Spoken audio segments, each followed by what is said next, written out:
So hello friends, welcome back to our channel. আজি মই আপোনালোকৰ বাবে এখন খুব গুৰুত্বপূৰ্ণ আপডেট লৈ আইছো যিটোৰ কাৰণে সকলে বহুত দিন ধৰি ওয়েট কৰি আছিল। তো এই টপিকটো হল যে আমাৰ বিটিআৰ এলপি ইউপি যে টিচাৰ ৰিক্ৰুটমেন্ট 2025 ৰ বিষয়ত। সো আজি আমি কি কৰিম এই বিটিআৰ এলপি ইউপি ৰিক্ৰুটমেন্টৰ তিনটা বহুত ইম্পৰ্টেন্ট টপিক লৈ আমি আলোচনা কৰিম।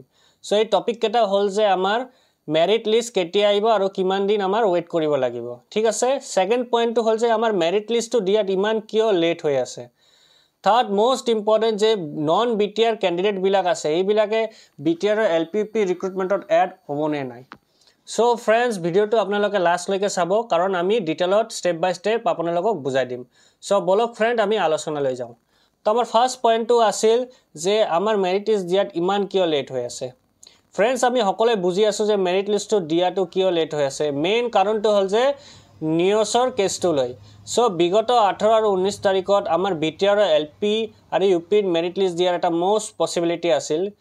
এটা বিটিআৰ সাইডত কি আছিল ট্ৰায়াল ৰিজাল্ট দিয়াৰ কাৰণে এটা পোৰ্টাল খুলিছিল, কিন্তু নিউজৰ কেছটো লৈ কি হল আমাৰ আকৌ এই পোৰ্টালটো বন্ধ কৰিব লগা হল আৰু গভৰ্ণমেণ্টে এই পোৰ্টালটো বন্ধ কৰি দিলে কাৰণ পুনৰাই আমাৰ কি আছে এনএছৰ কাৰণে নথিপত্ৰটো ভেৰিফিকেশন কৰিব লগা হল। সো আমি বুজি পালো যে এটোৰ কাৰণে কি আছে আমাৰ বস্তুটো প্ৰবলেম হৈ আছে, এটাৰ পিছত এটা প্ৰবলেম হৈ আছে। ঠিক আছে, সেকেন্ড পয়েন্টটো হল যে আমাৰ মেৰিট লিষ্ট কেতিয়া আইব আৰু কিমান দিন আমাৰ ওয়েট কৰিব লাগিব। সো ফ্ৰেন্ডস এই পয়েন্টটো বহুত ইন্টাৰেস্টেড হয়। বিটিআৰ কেদিন পিছত আমি জানো যে ইলেকশন কি হৈছে, ইলেকশন হ'ব যাই আছে। তো আমি জানো যে বা আমি খবৰ পাইছো যে 27ত কি হৈ যাব গভৰ্ণমেণ্টৰ বিটিআৰ গভৰ্ণমেণ্টৰ কোড অফ কন্ডাক্টটো লাগি যাব। এটো লগাৰ পিছত কি হয় আমি সকলোৱে জানো যে গভৰ্ণমেণ্টৰ কি হয় পাৱাৰ একো না থাকে। তো বস্তুটো বহুত লেট হৈ যাব। তো মোৰ হিসাবত ৰিজাল্টটো এই 27ৰ আগতে আমাৰ বিটিআৰ গভৰ্ণমেণ্ট পাবলিশ কৰি দিব। সো এটো বুজি পালে আপোনালোকে ফ্ৰেন্ড।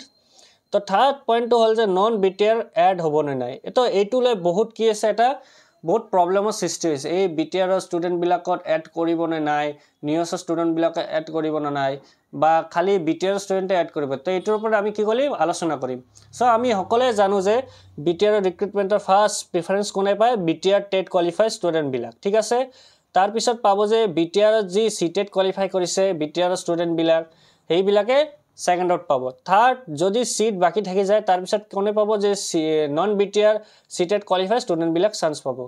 তো মেইন এই ৰিক্ৰুটমেন্টটো বিটিআৰ ষ্টুডেন্টৰ আগত প্ৰায়োৰিটি দিয়া হ'ব, তাৰ পিছত যে বাকি থাকিব তাৰ পিছত নন বিটিআৰ বিলাকে দিয়া হ'ব।